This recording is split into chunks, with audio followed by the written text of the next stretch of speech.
की जनता पसंद नहीं करती। इन्होंने आम आदमी पार्टी को कुचलने में कोई कसर नहीं छोड़ी।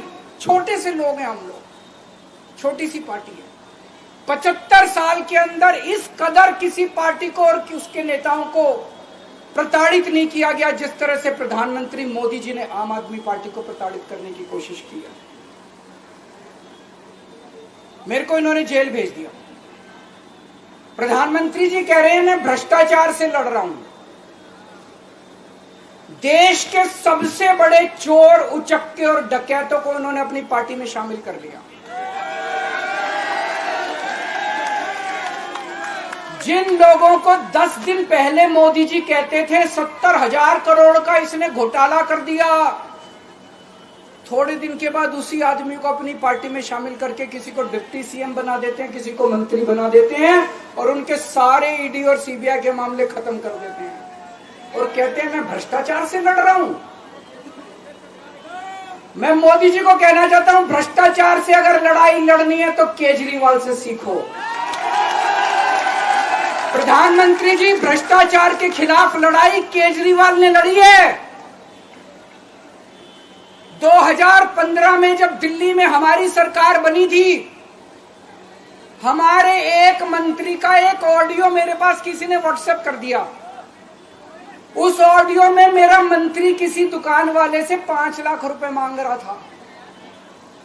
किसी मीडिया वाले को नहीं पता था, विपक्ष को नहीं पता था। आप लोगों को याद होगा, मैंने अपने खुद मंत्री को सीबीआई के हवाले कर दिया, जेल भेज दिया था अपने मंत्री को।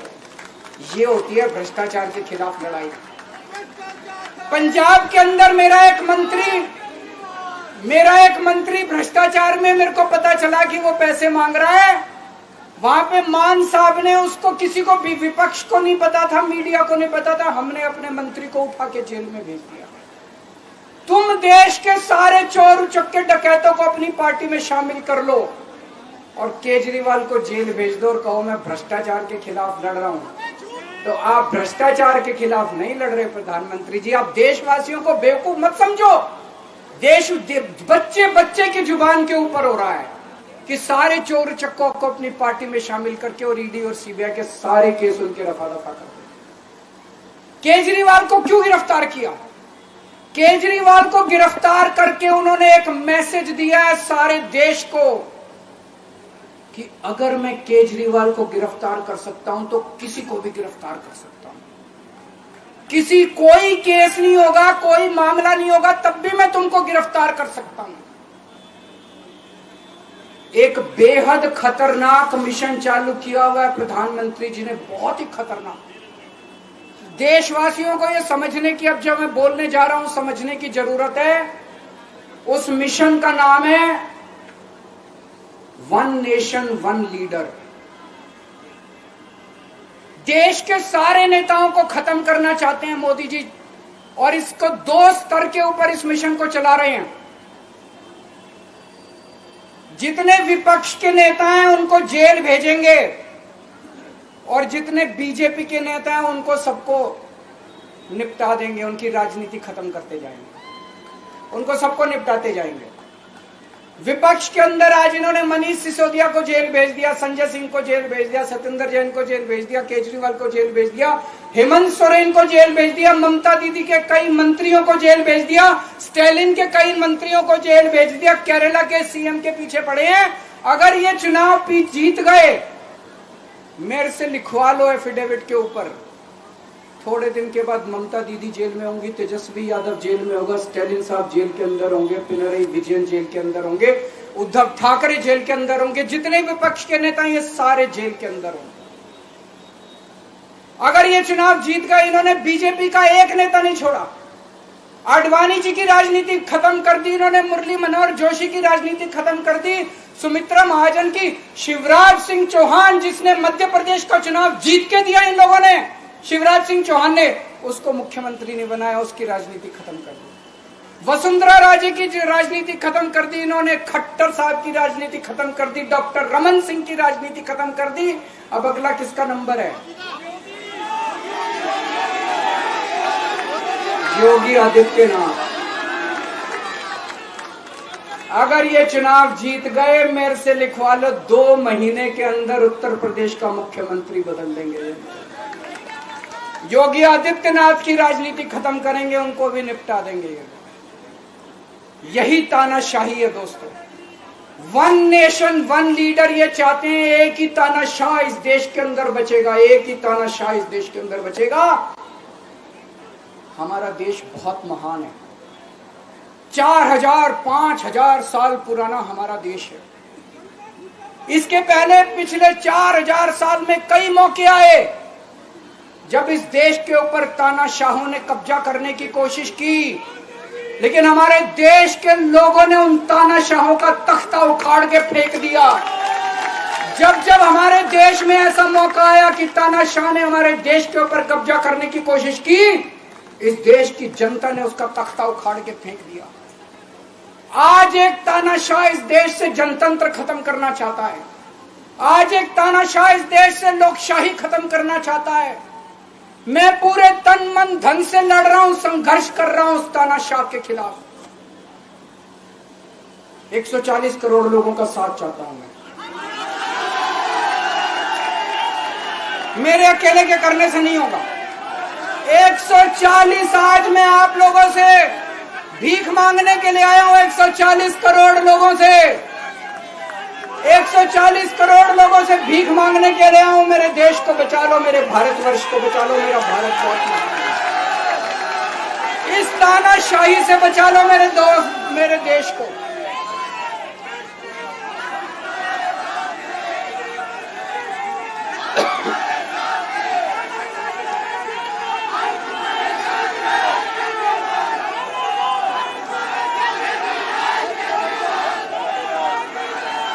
मैं सुप्रीम कोर्ट का बहुत बहुत शुक्रिया अदा करना चाहता हूं।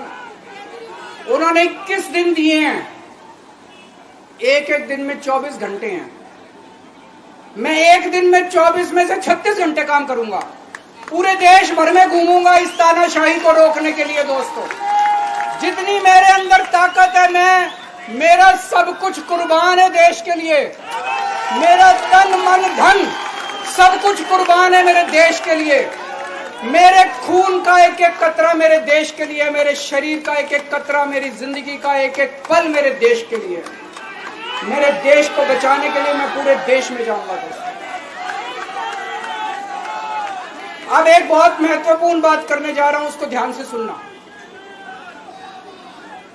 ये लोग इंडिया गठबंधन से पूछते हैं आपका प्रधानमंत्री कौन होगा।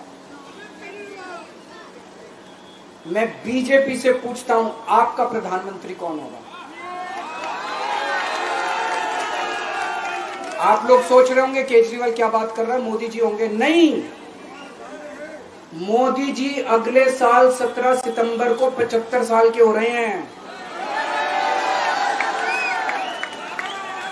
बीजेपी के अंदर मोदी जी ने 2014 में मोदी जी ने खुद ने रूल बनाया था कि बीजेपी के अंदर जो भी 75 साल का होगा उसको रिटायर कर दिया जाएगा।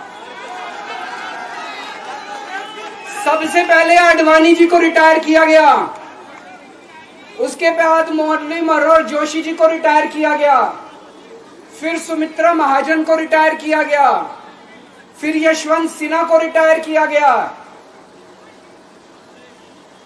अब मोदी जी अगले साल 17 सितंबर को रिटायर होने वाले हैं। तो मैं बीजेपी से पूछना चाहता हूं आपका प्रधानमंत्री का दावेदार कौन है। दोस्तों, अगले साल 17 सितंबर तक अगर इनकी सरकार बनी, तो उस पर भी आऊंगा मैं। अगर इनकी सरकार बनी तो पहले अगले 2 महीने में योगी जी को निपटाएंगे ये, और उसके बाद मोदी जी के सबसे खास अमित शाह को ये प्रधानमंत्री बनाएंगे। तो मैं लोगों को, देश के लोगों को आगाह करना चाहता हूं, मोदी जी अपने लिए वोट नहीं मांग रहे। मोदी जी अमित शाह को प्रधानमंत्री बनाने के लिए वोट मांग रहे हैं। मैं पूछना चाहता हूं मोदी जी से और अमित शाह जी से, ये मोदी की गारंटी पूरी कौन करेगा? क्या अमित शाह मोदी की गारंटी पूरी करेंगे? जब आप अगर जो वैसे तो मेरे को लगता है मैं भी आऊंगा उसके ऊपर, मुझे नहीं लगता इनकी सरकार बन रही है। लेकिन जो जो बीजेपी को वोट देने जाएं वो ये सोच के जाना कि आप मोदी जी के नाम पे वोट नहीं दे रहे, आप अमित शाह के नाम पे वोट दे रहे।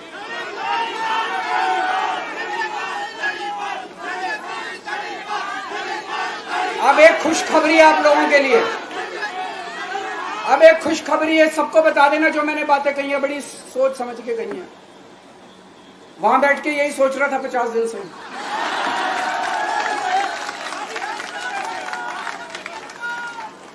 दोस्तों पूरे देश के मेरे को बाहर निकले हुए 20 घंटे हो गए।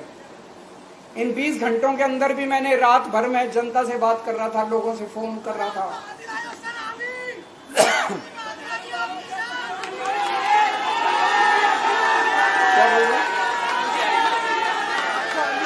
रात को आंधी आई थी,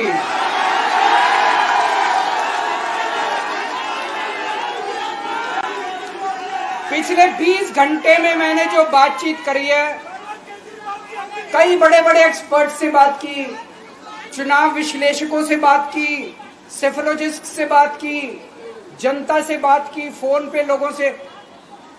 मेरा अपना आकलन है कि 4 जून के बाद इनकी सरकार नहीं बन रही, मोदी सरकार नहीं बन रही। दोस्तों अगर मैं गलत हूं तो मेरे को बताना, हरियाणा में इनकी सीट कम हो रही है, राजस्थान में कम हो रही है, कर्नाटक में कम हो रही है, दिल्ली में कम हो रही है, बिहार में कम हो रही है, महाराष्ट्र में कम हो रही है, कर्नाटक में कम हो रही है, बंगाल में कम हो रही है, झारखंड में कम हो रही है। बढ़ कहां रही है? यूपी में कम हो रही है, बढ़ कहां रही है? बड़े एक भी जगह इनकी सीटें नहीं बढ़ रही हैं। मेरा अपना मानना है, और सट्टा बाजार में भी जो चल रहा है, इनकी 220 से 230 के बीच में सीट आ रही है, उससे ज्यादा सीट नहीं आ रही। मोदी सरकार नहीं बन रही है, केंद्र में इंडिया गठबंधन की सरकार बन रही है। आम आदमी पार्टी उस सरकार का हिस्सा होगी, दिल्ली को पूर्ण राज्य दिलाएंगे। दिल्ली का एलजी लोगों का एलजी होगा, दिल्ली का एलजी दिल्ली वालों का एलजी होगा। गुजरात से आया हुआ अभी, दिल्ली के लोगों का एलजी होगा, दिल्ली के लोगों का विकास होगा। एक और पॉइंट है, जब मैं जेल के अंदर था तो कुछ लोगों ने यह मुद्दा उठाया, केजरीवाल सीएम पद से इस्तीफा क्यों नहीं देता। दोस्तों केजरीवाल को कभी किसी पद का लालच नहीं हुआ। मैं अब मंत्री, मुख्यमंत्री, प्रधानमंत्री ये सब बनने नहीं आया। इनकम टैक्स में कमिश्नर की नौकरी करता था, कमिश्नर की नौकरी छोड़ के दिल्ली की झुग्गियों के अंदर 1 नहीं, 2 नहीं, 3 नहीं, 10 साल तक मैंने दिल्ली की झुग्गियों के अंदर काम किया है, सुंदर नगरी और नंद नगरी की झुग्गियों के अंदर, इनकम टैक्स कमिश्नर की नौकरी छोड़ के। जब मेरे को दिल्ली की जनता ने पहली बार सीएम बनाया, असूलों के ऊपर 49 दिन के अंदर सीएम पद से इस्तीफा दे दिया था। एक चपरासी की नौकरी कोई नहीं छोड़ता। सीएम बनने के लिए लोग अपना दायां हाथ कटाने के लिए तैयार होते हैं। मैंने खुद से अपने आप सीएम की कुर्सी को लात मार दी थी 49 दिन के अंदर। मेरे लिए सीएम पद इंपॉर्टेंट नहीं है। आज मैंने सीएम पद से इस्तीफा क्यों नहीं दिया जेल जाने के बाद? दोस्तों पिछले 75 साल में भारतवर्ष में इतने राज्यों के चुनाव हुए, इतने राज्यों के चुनाव हुए, दिल्ली के अंदर सबसे ऐतिहासिक बहुमत से आम आदमी पार्टी जीती, 55-56% वोट। एक बार 67 सीट, एक बार 62 सीट, इतने भारी बहुमत से आज तक कोई राज्य की सरकार 75 साल में नहीं जीती। इतने भारी बहुमत से जीतने के बावजूद झूठा केस, अब उनको पता है वो हमें हरा नहीं सकते दिल्ली के अंदर। उन्हें पता है अगले 20 साल तक दिल्ली में आम आदमी पार्टी को कोई नहीं हरा सकता। तो उन्होंने एक षड्यंत्र रचा, राजनीतिक षड्यंत्र रचा केजरीवाल को झूठे केस में जेल भेज दो, केजरीवाल को इस्तीफा देना पड़ेगा, केजरीवाल की सरकार गिर जाएगी। उन्होंने ये षड्यंत्र रचा, मैंने कहा मैं भी इस्तीफा नहीं दूंगा।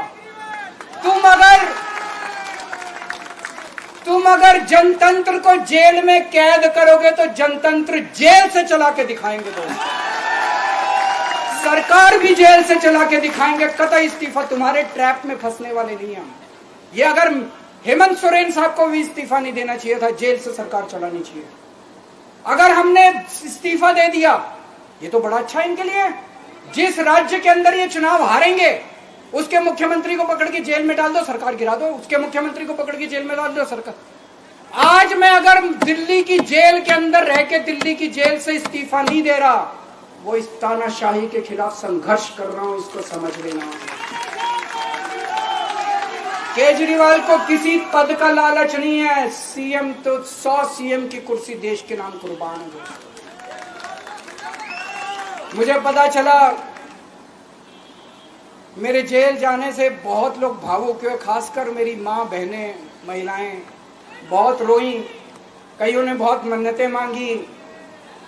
मैं सबका बहुत बहुत शुक्रिया अदा करना चाहता हूं, जिन लोगों ने अपनी दुआएं, करोड़ों लोगों ने अपनी दुआएं भेजी हैं। पूरी दुनिया भर से करोड़ों लोगों ने दुआएं भेजी। उन्हीं के आशीर्वाद का कमाल है कि आज मैं आप लोगों के बीच में हूं। आप लोग सब लोग सुखी रहें, देश खूब तरक्की करे, फले